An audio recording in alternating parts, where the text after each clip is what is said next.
A Toronto police sergeant who tasered 18-year-old Sammy Yatim after he had already been shot multiple times on an empty streetcar took the stand today in the long-delayed inquest into his death. He testified he didn't know the teen was dying when he deployed his weapon.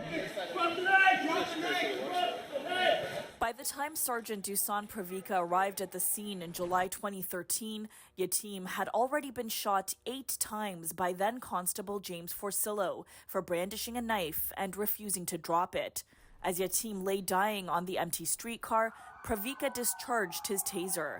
11 years later at the public inquest, the lawyer representing Yatim's father and sister suggested Pravika failed to properly assess the situation. "You knew Sammy had been shot?" he asked. "A split second before, yes," said Pravika. "And you deployed your taser anyway?" "That's correct. He still had a knife in his hand," responded Pravika. Pravika testified he didn't know how many times Yatim had been shot and appeared to still be conscious. "I turned to Mr. Yatim and told him to drop the knife. He refused. I discharged the taser. After 5 seconds, I asked him to drop the knife again. His grip didn't seem to be as tight. I kicked the knife out of his hand." Pravika said a radio call had gone out specifically requesting a sergeant with a taser. "In my mind, they had contained the scene. They were waiting for an officer to end the situation," he said. At the time, only emergency task force officers had access to tasers.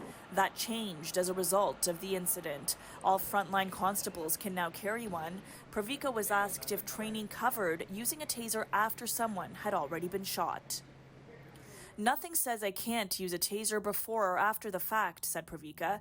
"It depends on the person's action and what's unfolding in front of me." We want justice! We want justice! The case sparked public outrage over police use of force. An instructor at Ontario Police College also taking the stand today, testifying improvements have been made to police training since 2013. "There's an extreme emphasis on the necessity for force," he said. "Did you have alternatives? Because if you did and ignored them, then your course may be deemed unnecessary." While Forcillo was sentenced to 6 years behind bars, Pravika had a disciplinary charge withdrawn after mediation with the slain teen's family. There are 8 days to go in this public inquest with a total 14 witnesses testifying. For City News, I'm Yazdani.